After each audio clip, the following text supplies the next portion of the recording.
This is the Mooks and the Gripes podcast. Hello, everybody. This is Trevor, but for Paul. I think I've used that one before, Paul. I'm sorry about that. Okay. Not very well prepared today.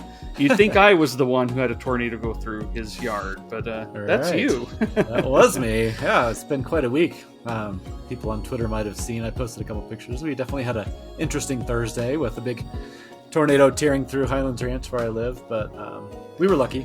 I mean, classic, right? A classic Colorado tornado, just like every year. Exactly, just like every year. Yeah, very bizarre. But yeah, all is well. Everybody's safe. Nobody actually was injured at all in the tornado, which is good. But that is good. All kinds That's of really good. chaos, fences and trees and, everything else. A lot of cleanup, but yeah, it's nice to get a break from all the chainsawing and pushing fences back up and talk books. Oh, dang it. Oh, I'm sorry about that, but yes, we are here for happier discussions about the, what we've got going on and what's coming around the bend. Yeah, and I'm excited. We're going to talk about our most anticipated releases for the last half of 2023. It's almost July, and there's so many. I asked this question on Twitter. I can't list all the books that we received mention of because there were so many. It would become just, you might as well go and just start reading titles at a bookstore. There were so many that looked so good. This was very hard to narrow down. I know. I followed when you tweeted that out, I was like, people were, quote tweeting it with theirs, or they were commenting below. And all the ones that I was looking forward to were listed. Plus there was a bunch of other ones that I weren't even on my radar. It's amazing how much stuff. I don't know if it's like a post-COVID surge or if this is just one of those sweet periods where, it just happens naturally. Well, one of the reasons I wanted, it's fun to do our most anticipated books of the year at the start of the year, but we decided this time to just do for the first half of the year. Part of the reason for that is the second half of the year is always so good. It's true. And I don't even know what those books are necessarily at the first part of the year. Back in December when we sit down to record, I don't know what's coming out the next November, December. And, the fall is usually a really big time. Doesn't mean that great and even some of the best books of the year, or even the best book of the year, isn't published in the first half of the year. Mm-hmm. But it does feel like this is the time period where, especially September and October, there's so many books that come out from, your favorite authors, because that's when they do really well, apparently. I know. Like I didn't love fall enough. They add that little cherry on top too. This could be our fall reading episode, just really in advance, because I'm sure we'll be, going through a lot of these books in the fall. But we'll save something like that for later on. Yeah, exactly. Before we get there, though, we want to remind everybody of our Mooks and Gripes Summer Book Club. We are going to be reading The Dry Heart by Natalia Ginzburg. And I want to do a giveaway. We want to send somebody a copy of that book. We will draw the winner on our next episode, so that's in 2 weeks. We plan to be recording that episode on Saturday, July 8th. So here's what I want folks to do who are interested in getting a copy of The Dry Heart. And this can go worldwide. I'll figure out a way to get it to you. But if you could send me an email, mooksandgripes@gmail.com, just saying, giveaway entry, and tell me that you'd be interested in entering the giveaway for The Dry Heart by Natalia Ginzburg. We will draw our winner on July 8th in the morning when we sit down to record our next episode. That particular episode of The Dry Heart will be released on July 27th. And we do have confirmation. We've got a couple of great guests. Kim McNeil and Merve Emre are going to be joining us to discuss that book. And if you can get this book in advance of that, you should be able to read it in a day or two, or just to sit down, so that when you listen to that episode, you can dive right in and be part of that. But that's for one listener. We're excited to send out a copy. Just send an email saying you'd like to enter. And, we need to be more creative with these giveaways. But for this one, I thought, let's just make it easy. I want people to feel like they can enter and get this book ASAP. So That's going to be so much fun. I think a lot of people are excited. Ginzburg is such a big, is so well loved among so many people, and I think that this is going to be a lot of fun. I'm hoping we'll get a lot of participation, and like you said, to have not one but two brilliant guests for that episode is amazing. Hmm. So I'm really excited. I'm excited as well. That'll be fun. Have you started it yet? Did you read it? I have not yet. No, That's I was okay. thinking That's I okay. was, No yeah, I was pressure. going to read it, close enough where it was very fresh was my thought Yeah. process. Yeah. Yeah. But Good. you've Good read it call. before and you're rereading, right? Yes, and I haven't started a reread for similar reasons. You know, Mm-hmm. we'll get her done when that happens. Yeah. But before we get to our most anticipated releases, and after reminding folks of the book club and that giveaway, I have a question for you, Paul. Okay. What have you been reading? Yeah, I thought you might ask me that. So I've been reading a few different things as usual. One of them is a book that I know you mentioned a while back, and I believe you started it, and I don't know that I ever heard whether or not you finished it, but it is David Always the Grand's. pressure. Always the Yeah, pressure. exactly. I have to put the pressure on you. No, David Grand's The Wager, A Tale of Hmm. Shipwreck, Mutiny, and Murder. I have been listening to that on audio because, as I've said before, some of those narrative nonfictions for me work really well as audiobooks. And man, it's really been good, not surprisingly, because I've read his two other ones as well. But he's just so good at weaving in, historical facts and the details you need, but making it like a page turner.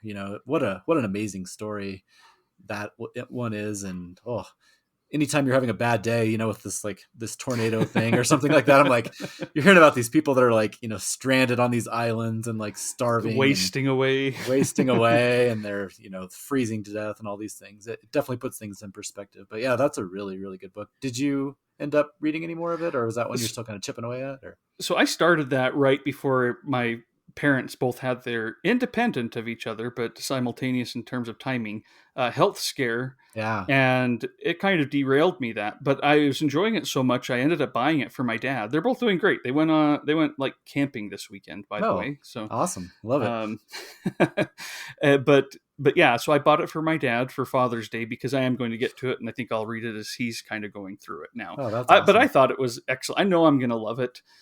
So I've never had any doubts that I would get to it once I'd kind of gotten rearranged, and then to be able to do it with him, I thought that would be fun. So looking Yeah. forward to it.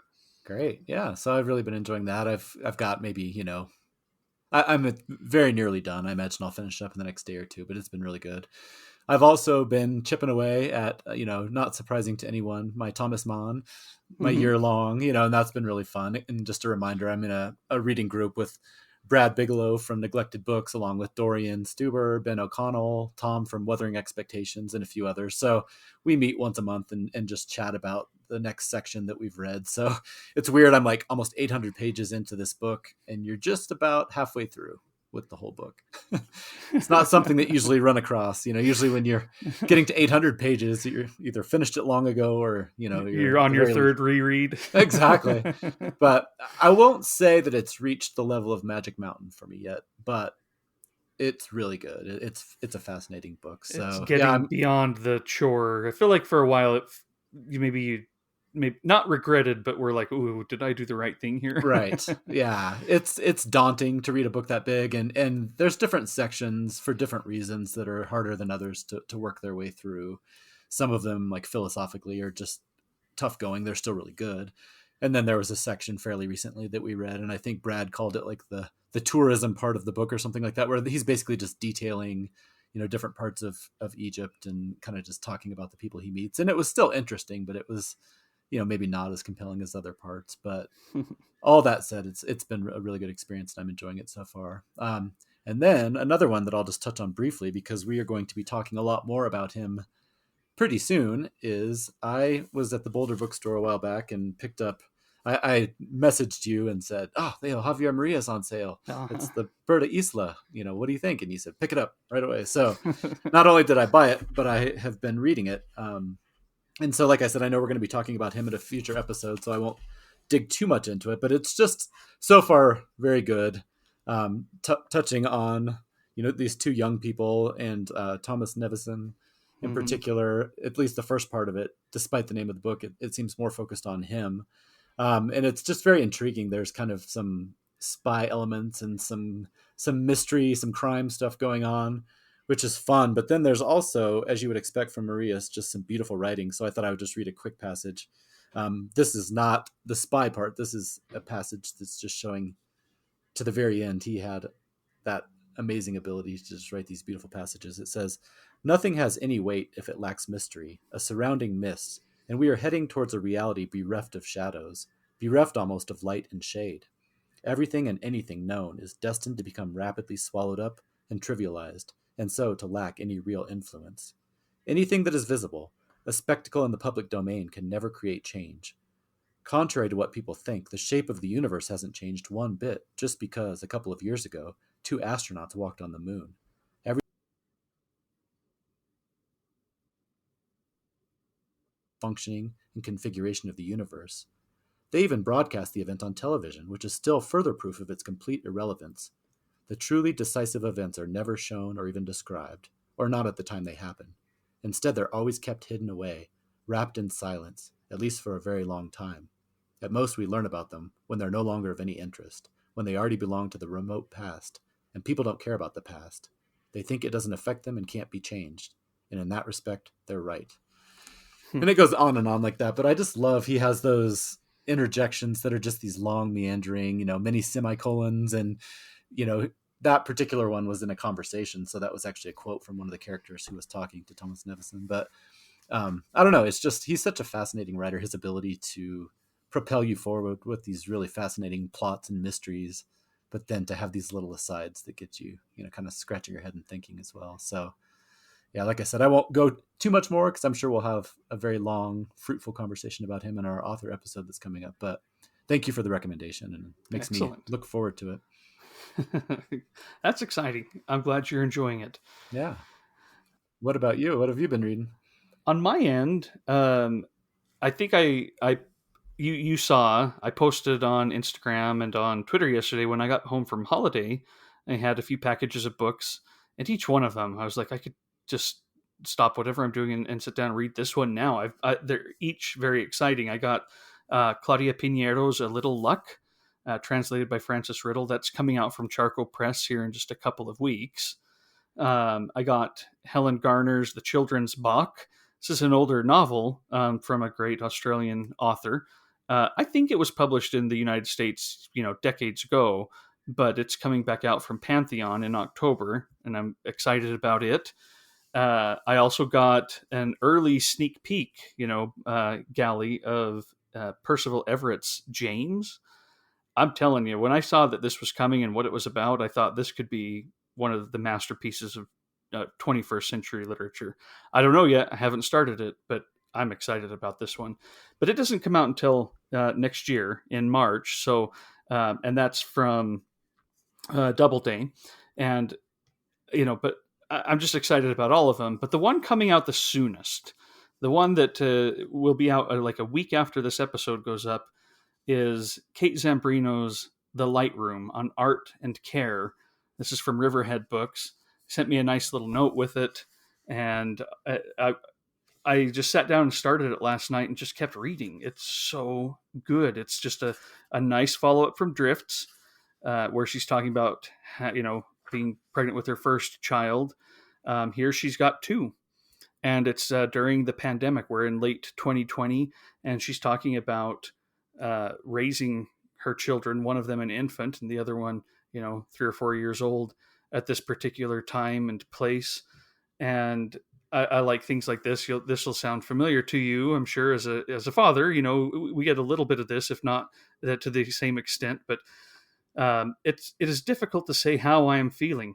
I don't have time to think about myself with the demands of teaching at home, because she's a professor, which started up again only weeks after the baby's birth, and with the demands of the little ones. At first is a labor walking from the car to the park, through the bridge, past the great trees, the boathouse, up the hill, past the waterfall, into the Nethermead. I carry the baby awkwardly in the carrier, having no muscle memory for it. It hurts my body carrying her. I go slowly. Everything is slow. After these Tuesday mornings, one of my 2 days off from teaching during the week, I lie on the couch, nursing the baby all day. My chest feels tight and painful. Is it from carrying the baby, or holding her on my chest during the day as she sleeps? Am I dehydrated or not getting enough calories after breastfeeding all day and night? I don't know.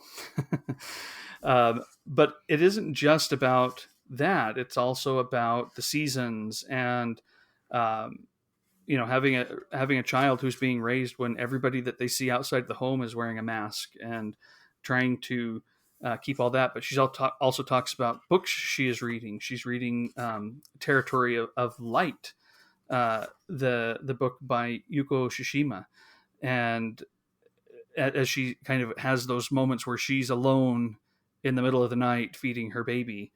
It's just really well done. It's interesting that I can just sit down and kind of read someone's, not stream of consciousness, but very um, free flowing thoughts and all of that, and be so captivated. But Mm. she's excellent, and I can't wait to keep on going with this one. It's Wow. it's really really good. Yeah, I'm so excited for that one. And I've seen a few people talking about it, that got early copies. And as we've said many times, I thought Drifts was absolutely amazing. And to hear that this one is at least, I don't know if it's technically connected, but at least in that same vein makes me even more excited to read it. Sounds wonderful. Yeah, I think you will appreciate it. You're the one Yeah. who pointed out her drifts to me, back in Yeah. one of our earliest episodes. It feels like you Yeah, I were think it you were was.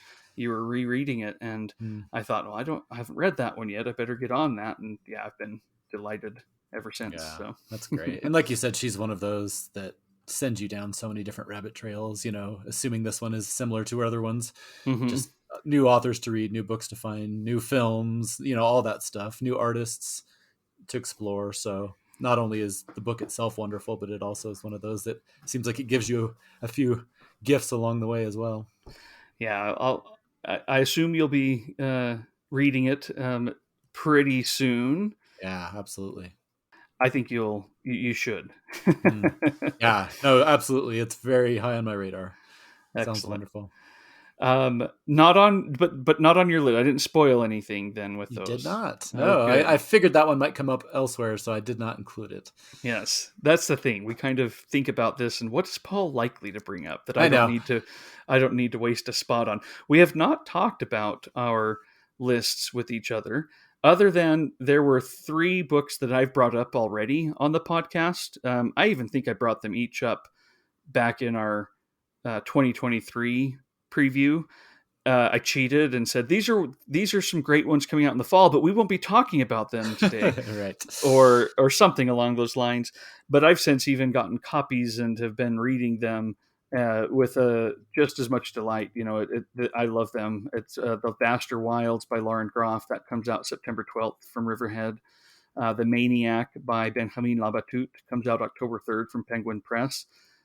Both just fantastic. And one that I have a copy of, but I have not started yet, is Tessa Hadley's After the Funeral and Other Stories. That comes out July 11th from Knopf.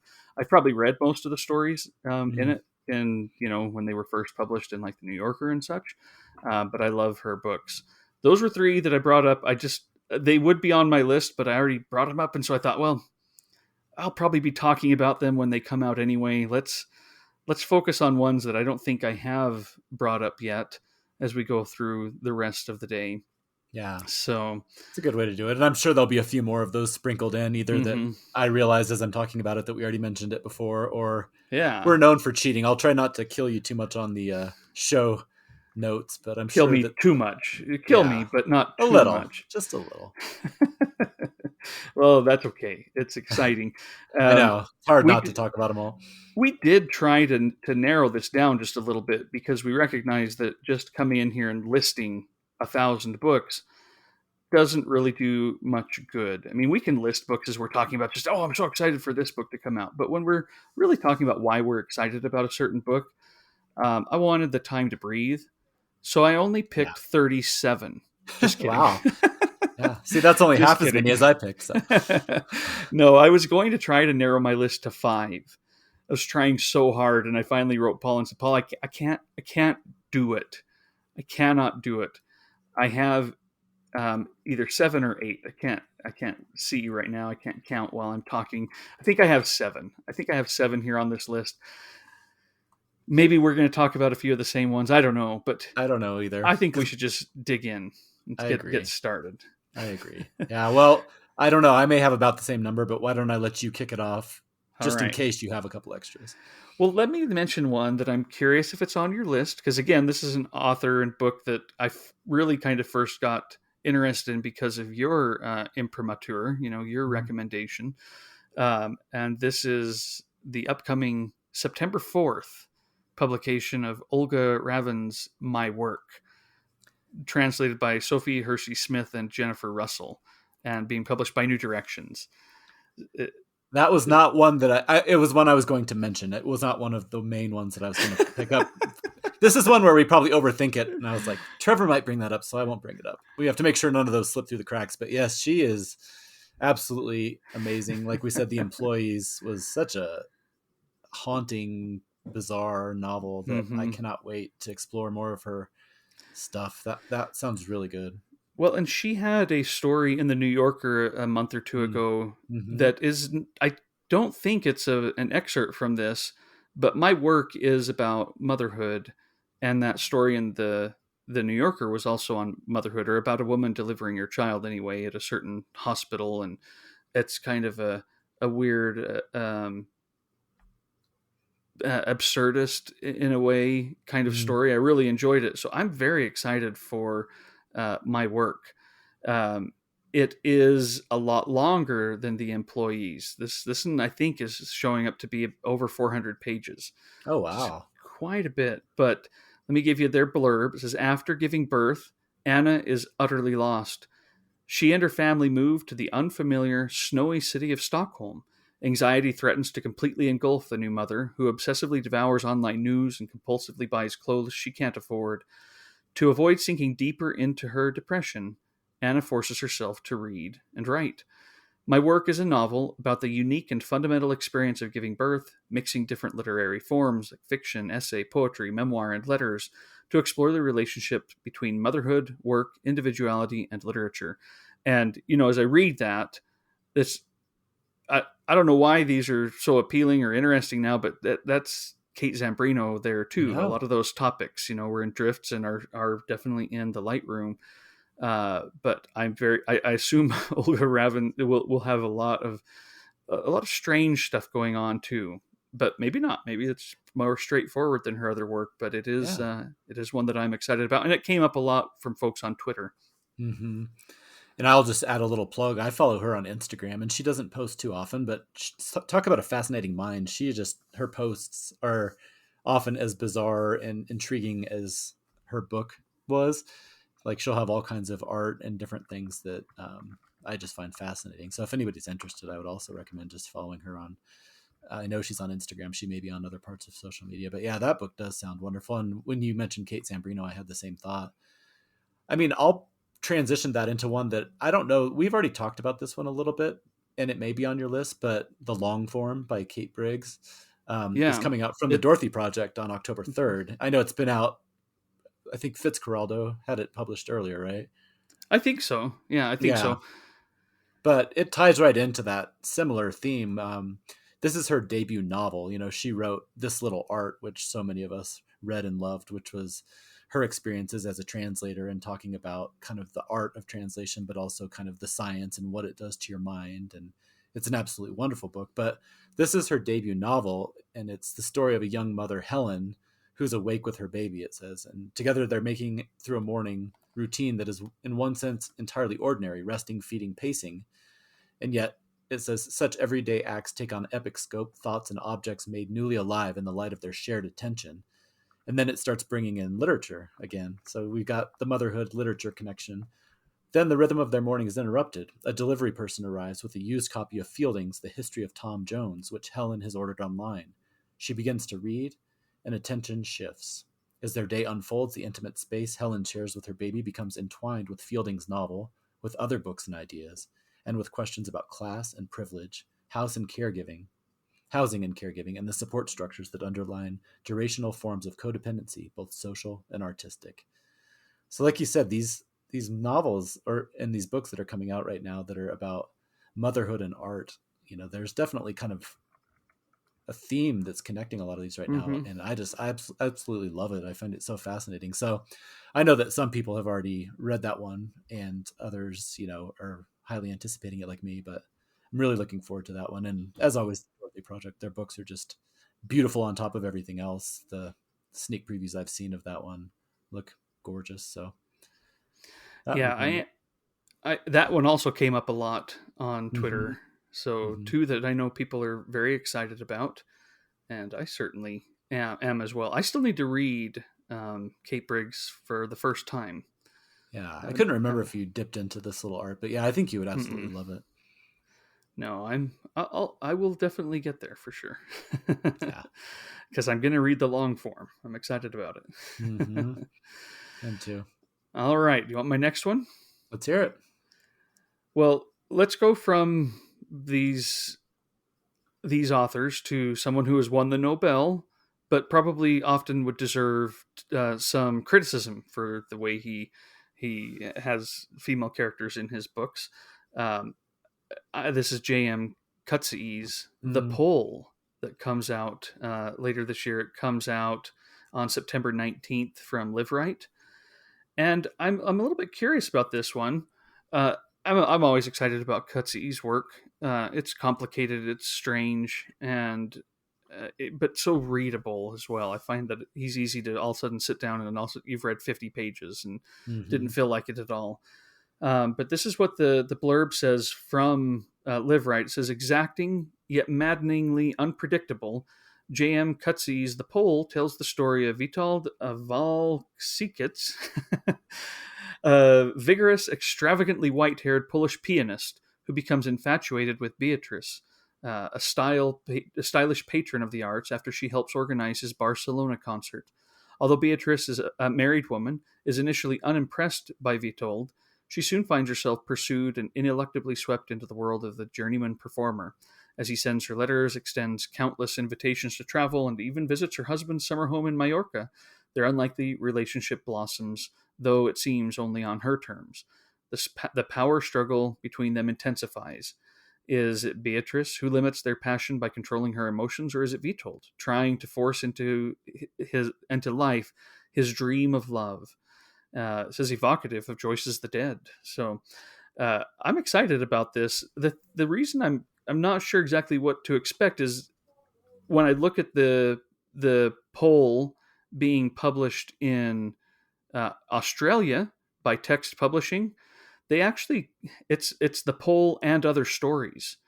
There are 6 stories in their edition of the poll, and I just don't know if that's because they are publishing more.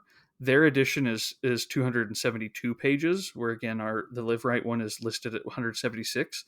So I don't know if we're getting the full all of the stories, or if the poll that's coming out in the U.S. is just the poll, one story, or if we will get these other short stories. But I would like to, because it says the redoubtable character of Elizabeth Costello appears in 4 stories. Oh wow, that's So I'd cool. kind of like to get those sometime.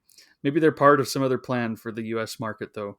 I hope, Yeah, I or would do maybe we too. just need to figure this out because, again, I'm excited about the poll and excited about the story in the poll as it is. But I would like to get those other ones if they're coming. But at any rate, JM Cutsees, the poll coming September 19th, and always exciting when a new book from him is coming out.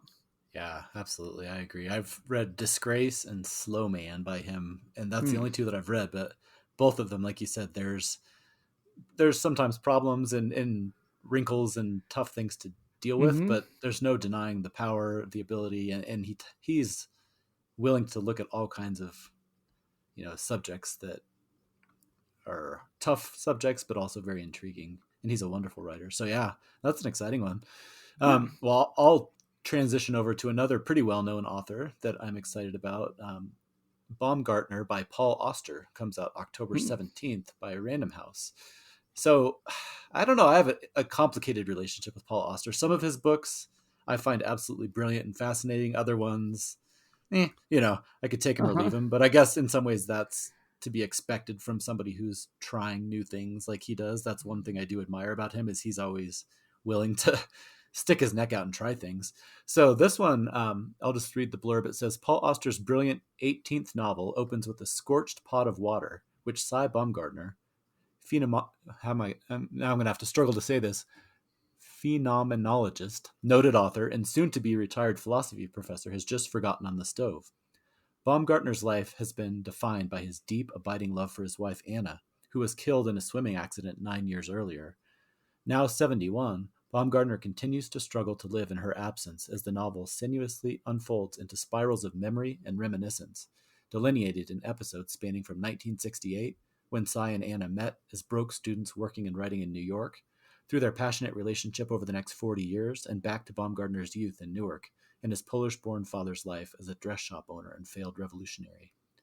It says, rich with compassion, wit, and Auster's keen eye for beauty and the smallest, most transient moments of ordinary life, Baumgartner asks, why do we remember certain moments and forget others? In one of his most luminous works and his first novel since the Booker shortlisted Tour de Force 4321, Auster captures several lifetimes. So one of the reasons I was so excited about this one is 4321. When I read that book, I thought it was absolutely amazing. It's by far my favorite that I've read so far. And we'll bring up our buddy Thomas Hogglestock again. He's the one when back on the readers, he was just raving about 4321, and he's the one that kind of inspired me to pick it back up after being kind of having mixed feelings about some of Auster's other novels. So the fact that this is his first one since then, and it seems like it's touching on a lot of those same themes of memory and relationships, I'm very intrigued to find out how this one turns out. So I thought I'd get into a Paul Auster phase in my life. I read the New York trilogy and really thought it was great. I enjoyed it, but that's where I stopped too. I started buying his books. They'd come out and I'd go, "Oh, I'll get that," but I've never gone back to him. I It's haven't funny. read anything else since. But it's not because I don't want to. I just haven't done it. So Yeah. I need to do it. Yeah, I mean 4321 is big, so that would be jumping in the deep end. But I will say, I thought it was just brilliant. I really loved. It was one of those concepts that could have been gimmicky or could have fallen flat, but he pulled it off, in my opinion, very well. So if you decide to, and you're feeling like really going for it, that would be one potential place to start. But I know that he's one of those authors where I think everybody has favorites that kind of span across his bibliography. So I think Yeah. he can appeal to different people in different ways for sure. Well, I hope you love it when it comes out. Yeah, me And too. if you do, I may have to, reintroduce myself to him. There you go. Exactly. Paul Auster, we met 15 years ago. You probably don't remember me. Right. you know, I'm Exactly. back. I'm back. I'm back. Um, all right. My next one is one I've been looking forward to for some time. I do have an early copy of it. The art came, and I haven't started it yet because, just haven't had the chance yet. But I love the books I've read by Garrett Hoffman. This is the father of Michael Hoffman. I brought up Lichtenberg and the Little Flower Girl in our episode on Mm-hmm. New Directions with Mark Haber. I've read a few of his other books that I just kind of had to go out and find old used copies of. But Our Philosopher, which is being translated by Eric Mace Tesler, though Michael Hoffman provides the introduction, and seems from that they, kind of worked a little bit together. It seems like Eric Mace Tesler asked him, "Hey, are you planning on translating this?" And Michael Hoffman said, "No, go ahead," and that he was delighted by it. But this is being this is being published by NYRB Classics on September 26th. And again, I just really love his books. This is they're playful but serious and just always so interesting. And this is going to be the October selection for the new NYRB Classics Book Club. So if you're a subscriber, you'll get a copy. But here's what it says: is Germany, late 1930s. Walking into town on a hot summer evening, the elderly professor of philosophy, Er Wilkenfeld, sorry Yeah. everybody, I don't know, encounters a group of local drunks. He is humiliated and assaulted. His hair is shorn. The police don't interfere in such minor matters. What happens to Wilkenfeld is recounted by the young son of the doctor who attends the professor. The boy observes, listens to his parents' conversations, and asks for ice cream. He cannot know the true import of the events he witnesses. Uh, there's just something about this innocence and tragedy that is in so many of his books that again, the ones that I've read, but very, very excited for this. It says it is a salutary masterpiece about the destructive effects of persecution, not only for the victims, but for the community as a whole. Mm. So again, I need to just, I need, as we often say, to just be able to sit down and do this with no other, nothing else pulling on time. But that I doesn't know. happen. That's It okay. doesn't. Yeah, NYRB Classics tweeted out the other day like a bunch of the proofs of stuff that they were working on, Hmm. and said something like, plenty of good things ahead. And just looking at that list, I was thinking we could have done an entire episode just based on like what they're going to publish the rest of the year as far as books we're looking forward to. I Their know. lineup is super strong, and there's a couple on my list today that I will bring up, or either in depth or briefly, because yeah, they have so many good ones coming out as always. All right, what you got next? All right. Well, you touched on this one briefly at the beginning, but I'm still going to mention it. And it's A Little Luck by Claudia Pinheiro, coming out July 11th. Hmm. So shortly after this episode is released by Charco Press. I mean, I've talked a lot about Elena Knows. It was one of my top 10 last Hmm. year, and it might have been my top 5. I can't remember, but I absolutely loved that book. It was a finalist for the 2022 International Booker Prize. So when I saw that she had another one coming out, I was already thrilled. And then just hearing the description makes me even more excited. It says 20 years after a shocking accident, Mary Lohan returns to the Buenos Aires suburb she escaped in a fugue of guilt and isolation. She's not the same, not her name or voice, not even the color of her eyes. The neighborhood looks different too, but she's still the same woman, and it's still the same place. And as as the past erupts into view, they slowly collide. A Little Luck is the story about the debilitating weight of lies, the messy line between bravery and cowardice, and the tragedies, big and small, that can ripple out from a single decisive event. So, yeah, that just sounds amazing. Like I said, if I would have read anything that she came out with after how much I loved Elena Knows, but reading that description makes me really, really excited about it. So, yeah, July 11th, that one we don't have to wait very long for. No, that's exciting. And they have another book that I've been reading that is just coming out. Maybe we can just tell listeners that for sure one of the publishers we'll be focusing on shortly will be Charco Press. I think They so. It's a safe publish bet. so many great things. They Um, do. I've been reading Fresh Dirt from the Grave by Giovanna Rivero, translated by Isabel Ade. Mm. And this is a collection of short stories. It's fantastic. And I mean, of course, the title, Fresh Dirt from the Grave, is Oof. fantastic. Yeah, it is. But I'll talk about it more. I'm not done with it yet. But yeah, they're publishing so many good books. They And I are. They're just one that's love them. quickly joined that relatively small group of publishers where if I see a spine, whether I know anything about it or not, at the bookstore, I'll just grab it. Yeah. And not only that, but I'll say the times that I've interacted with them, they're absolutely wonderful too. I think I told that story about how one of my initial book packages got lost somewhere in the Atlantic, I assume. And they were just so wonderful the whole time, like worked with me and sent me replacements. And so wonderful people publishing absolutely wonderful books. So it's a great combination. All right. Well, I'll give you my next one. Um, I don't know if in the poll there's any other references to Dante in Inferno and the Divine Comedy. With Mm, the Polish pianist falling in love with a woman named Beatrice, seems like there might be some connection there, yeah. but definitely a connection in Jesmond Ward's forthcoming novel, Let Us Descend. Mm, That is coming out October 24th from Scribner, and it is definitely a reference to Dante's Inferno, which you can have it start and say, "Let us descend and enter this blind world." And I am very anxious to read this one. It sounds fascinating. It's a um, I don't know how much of it is this, but it says it's a reimagination of American slavery, mm, as beautifully rendered as it is heart wrenching. And this is interesting. Searching, harrowing, replete with transcendent love. The novel is a journey from the rice fields of the Carolinas. Do they have rice fields in Carolina? Is that part of the reimagining? Am I don't I? know. Do I not know about this industry for rice in the Carolinas? Or is that? I don't know.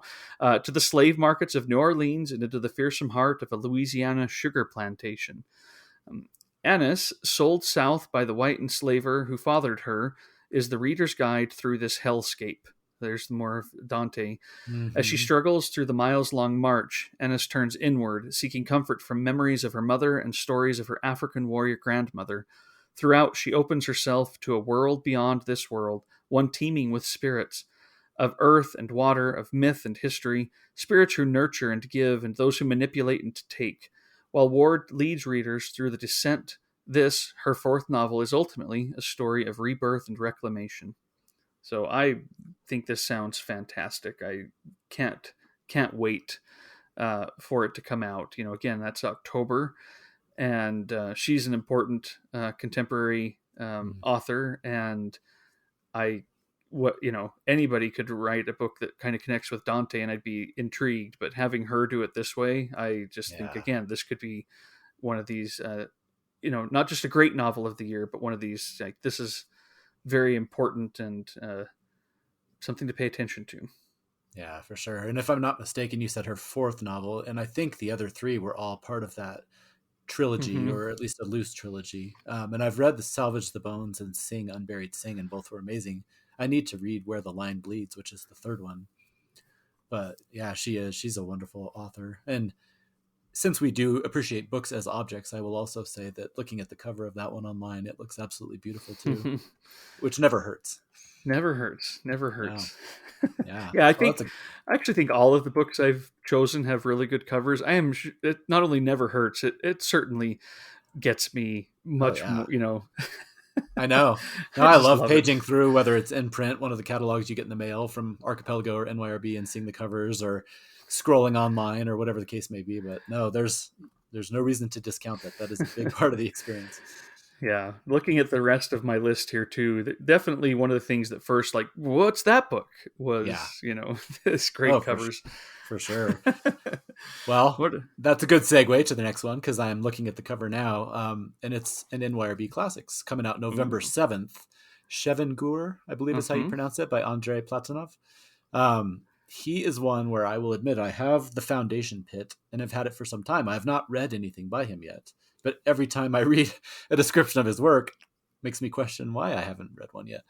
And this one in particular, you'll like the first little start of the description. It says a sort of Soviet Don Quixote. So right there, I'm just like, I oh thought my you were going god. to say a sort of Soviet inferno. Yeah, no, nope. We're going to another well-known one though, and Good, a good, favorite of good. ours. So, a sort of Soviet Don Quixote, this novel about a craftsman who wanders around the USSR hoping to ease human misery with his inventions, is considered one of the most important novels of the Soviet era, and is now available in its full version in English for the first time. Chevengur is a philosophical novel that is also rich in psychological, social, and sensuous detail. Although it was never publishable in the USSR, it now stands as one of the most celebrated of Soviet novels, and along with The Foundation Pit, it is the most ambitious and moving of Platonov's efforts to take the measure of a world undergoing revolutionary transformation.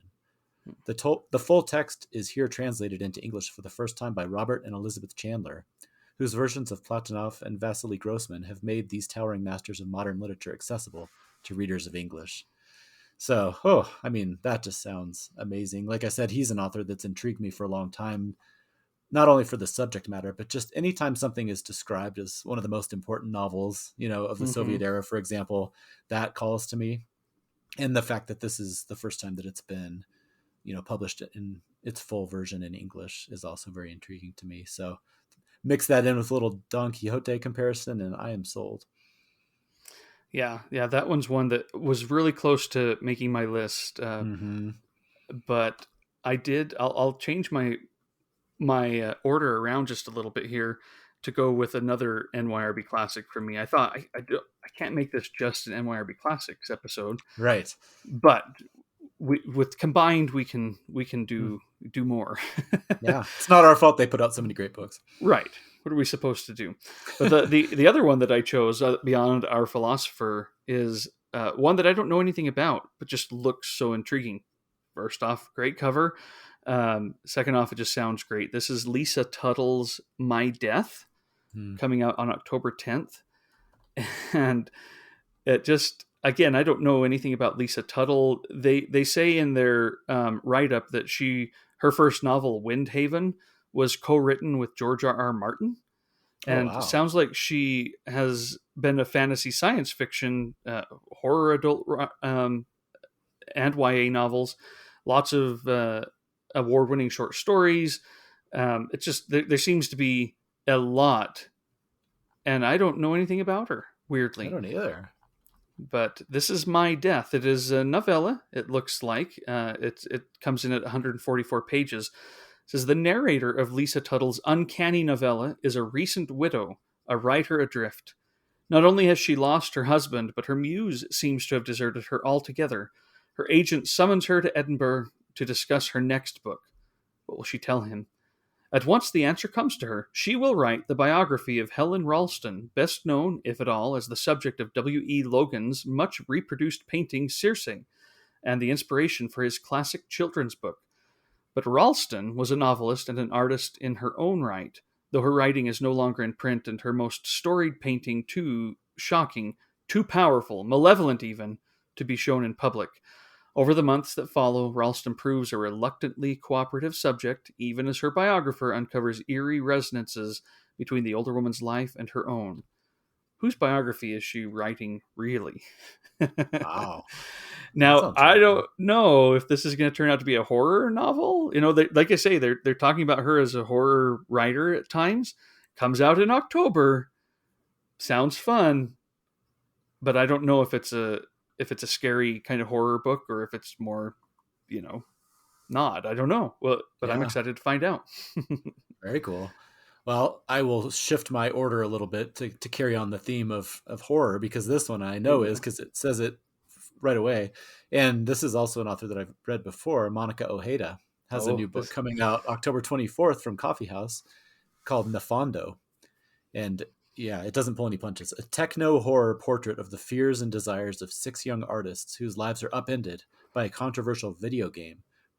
It says six young artists share an apartment in Barcelona. All of them are connected in different ways to Nefando, a controversial cult video game whose purpose remains a mystery. In the parallel reality of the game, players found relief from the pain of past trauma and present shame, but also a frighteningly elastic sense of self and ethics. Is Nefando a game for horror enthusiasts, a challenge to players' morals, or a poetic exercise? What happens in a virtual world that admits every taboo?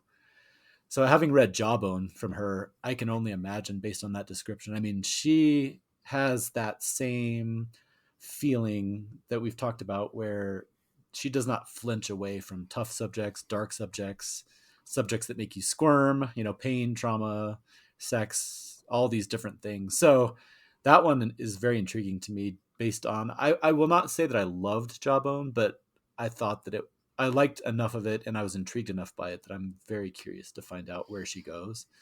So I don't know. It's one that I'm a little not wary, that's not the right word, but I'm intrigued, but also like I don't know what I'll make of it, but it sounds like it's absolutely worth exploring.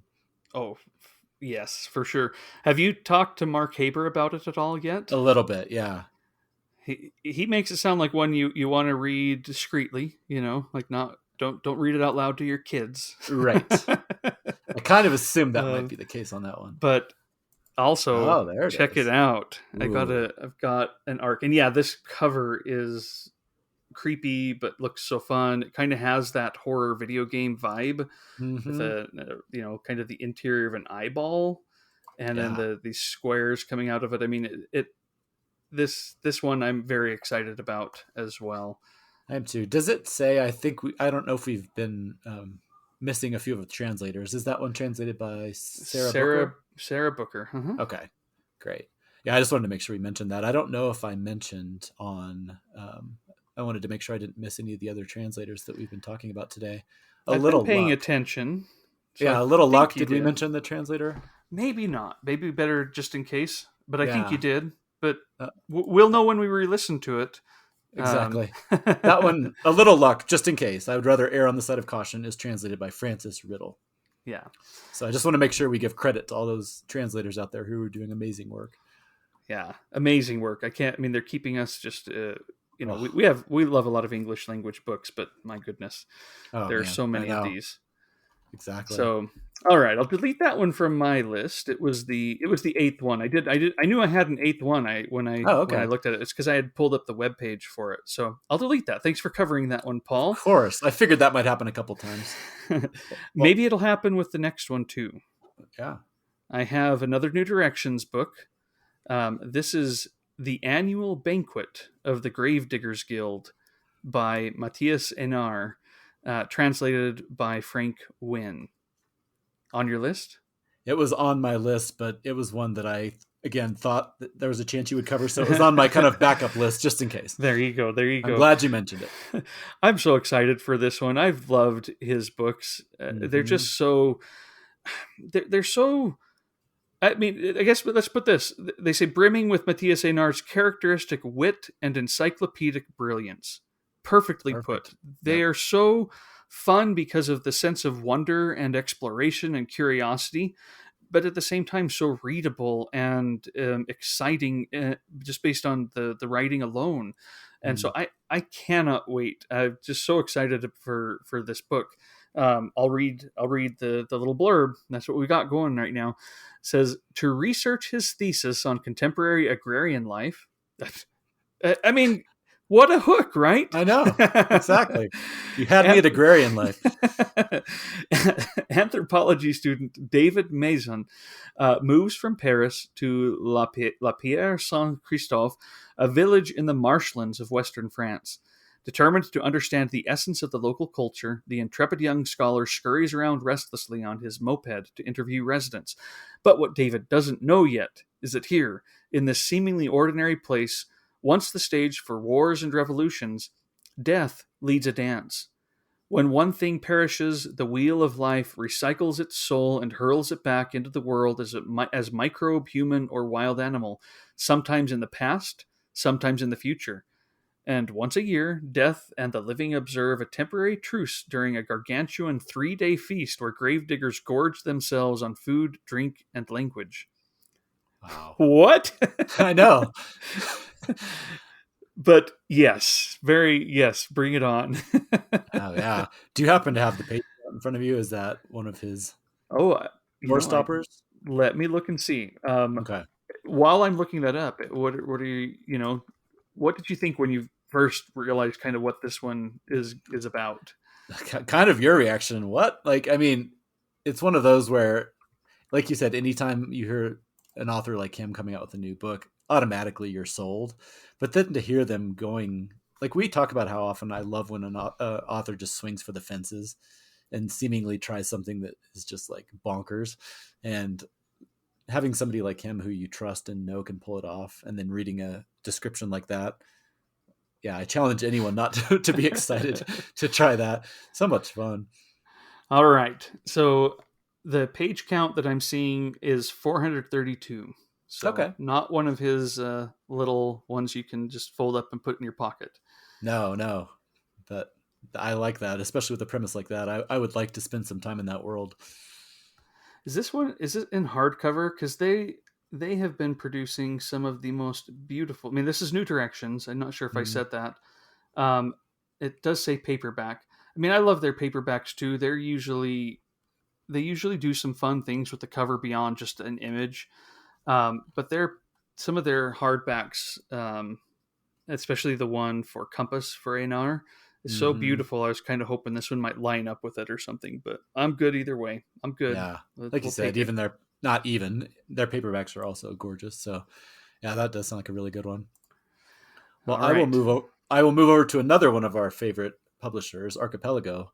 They Hmm. have August 1st coming out, The End by Attila Bartis. Hmm. This is an author I don't know anything about, but just the description alone was very intriguing to me. It says a serpentine maze of memory and artistic obsession in post-war communist Hungary, told in bold experimental style and perfect for fans of Helen DeWitt. I mean, geez, Hmm. what else do you need, right? So that one is translated from the Hungarian by Judith Solosi, I believe is how you say her name. So yeah, a lot of things going for it there. Memory, artistic obsession, hungry. I feel like Hungarian novels. So many of them Yeah. are just so amazing. And then bold experimental style and Helen DeWitt. I mean, it's ticking all kinds of boxes for me there. So again, like you said, all we kind of have right now is the descriptions to go off of. So I'll read a little bit. It says, nothing approximates death as closely as photography. Unspooling like a roll of film, the end captures in frames of language the faces and places of Andrus's memory, which together form a fever dream collage of an artist's psyche. In a small town in communist Hungary, Andrus Sabad's childhood comes to an abrupt end with his father's return from prison and the death of his loving mother. In search of new beginnings, Andrus moves with his father to Budapest, where he discovers a passion for photography, for uncovering the invisible through the visible, and for fixing matter and memory so as to ward them against the inevitability of time. So to me, I'm just like, oh, one of these where whether you know the author or not, A, we trust the publisher, and then B, you start reading the description and it's just like, wow, this sounds like it was made for me. So that one sounds great. Again, it comes out August. I said August 1st, but on their website, I'm showing it says August 8th. So early Okay. August, we'll say. So Attila Bartas, his book Tranquility was the first book to win the Best Translated Book Award, I believe. Oh, okay. That came out in September of 2008. Gotcha. And I read it back then, really liked it, so I'm also looking forward to the end. But yeah, it's been a while since we've gotten something. 15 years.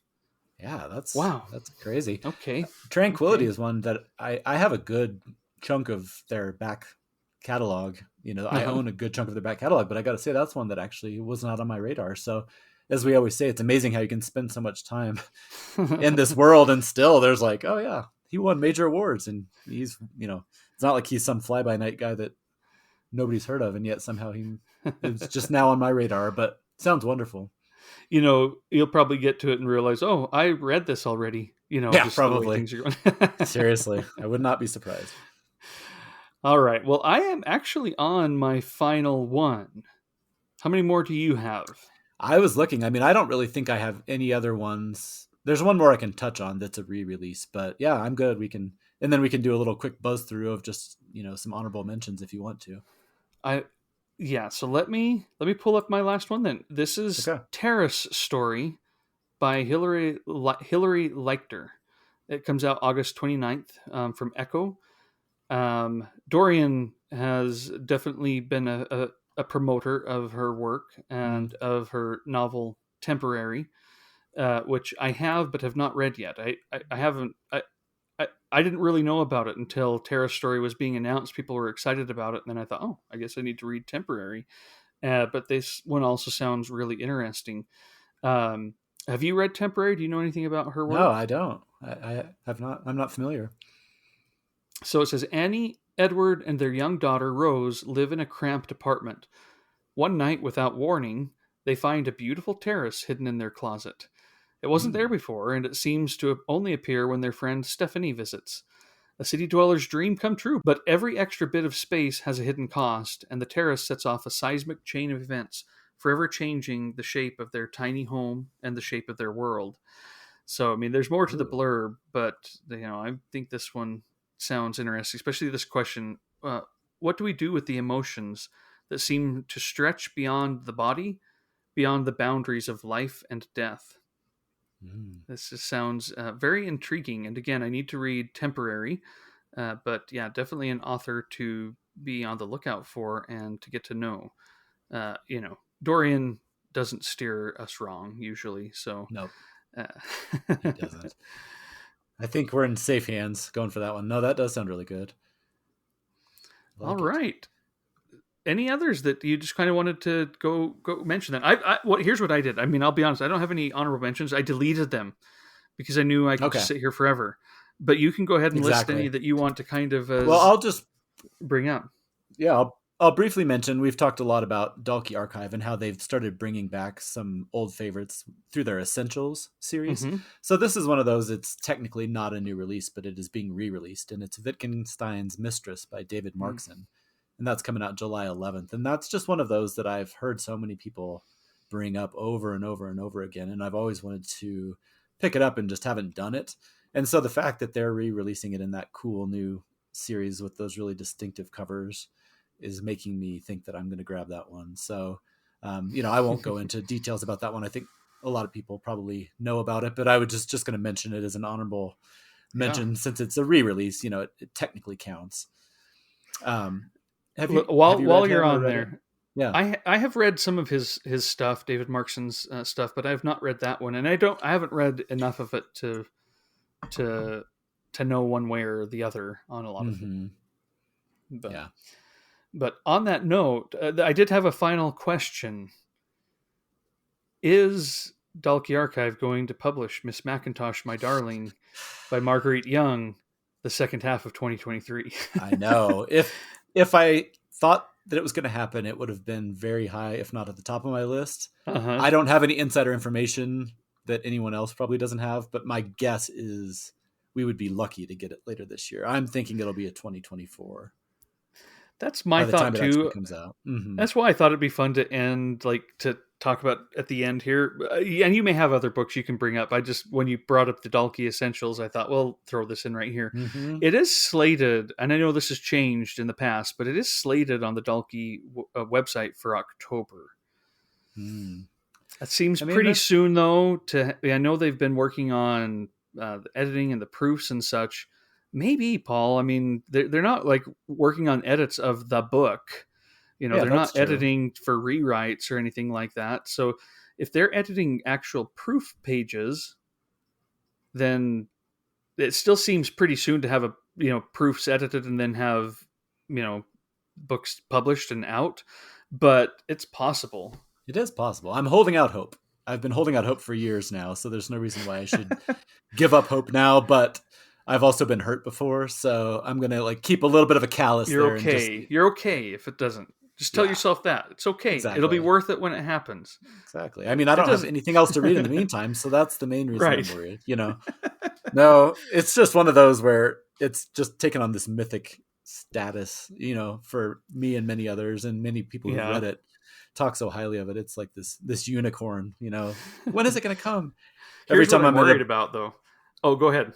Yeah, I was going to say, every time I'm at a used bookstore, I just hold out the slightest hope that you'll just find it in the wild. I know that it's very unlikely, but to know it's coming out soon is very exciting. But what were you going to say? The fear? Here's what we need to watch out for. Getting it and being satisfied with simply possessing it.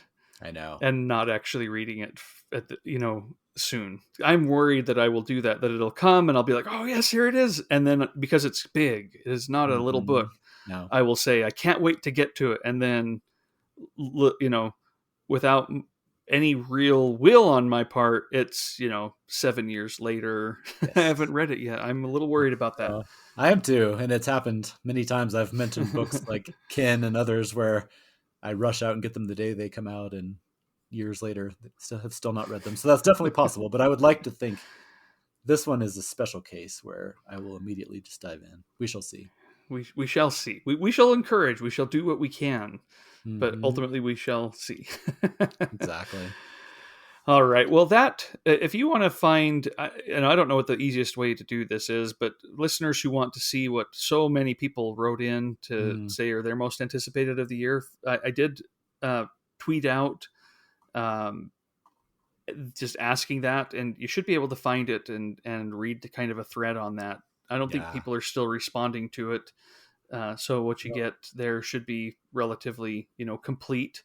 But there are so many books I hadn't heard of, others that I had but didn't really look into until then. Mm-hmm. It just looks so promising, and I'm excited for the whole thing. Yeah, I am too. I'm looking at that thread right now. It's from June 21st, if anybody wants to track it down. And not only are there tons of comments with all kinds of books that we mentioned and many that we didn't, but there's also people who did a lot of quote tweets, based on yours and listed things. So there's a wealth of books there to dig into. I'll save Trevor's fingers from the show notes by reading them all. But just refer you to that, and you should definitely spend some time, as I've been doing, jotting down the ones that sound good to you. There's a whole treasure trove there. All right. Well, We'll see you on the other side of the halfway point of the year, listeners. It's the end Yeah. of June now. Uh, we'll see you in July. We'll be back in July with a new episode. And then again, just as a reminder, at the end of July, our summer book club episode will come out. And so don't forget the giveaway opportunity that we talked about Mm-hmm. at the top of the hour. Just because we mentioned so many great books in the Exactly. meantime, don't now slough off and forget to enter that if you're interested in winning a copy of The Dry Heart by Natalia Ginzburg. And Absolutely. Paul, I am looking forward to the second half of the year beyond the reading, but just sitting down and talking about reading and books with you. We Yeah, me don't too. know we don't know all of the books that we're or the topics that we're going to go over. We're trying to get some of those kind of finalized and so that Mm-hmm. we can put out a rough schedule. But I do know it'll be fun. Absolutely. Even the ones that we already have slated, I'm excited about, and we always seem to find lots of great topics to talk about. So I'm really looking forward to it too. It's going to be great. All right. Well, thanks, Paul. Thanks, everybody. We'll see you soon. See you, everybody.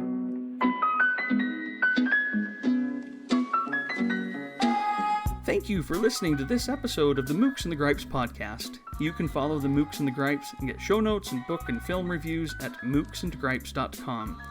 On Twitter, you can follow Trevor at Mooks and Paul at bibliophiles. You can also get information about future shows on our Patreon. If you'd like to donate to the show, anything and everything, even $1 a month helps and is deeply appreciated. You can become a Patreon at patreon.com/mooks. Until next time,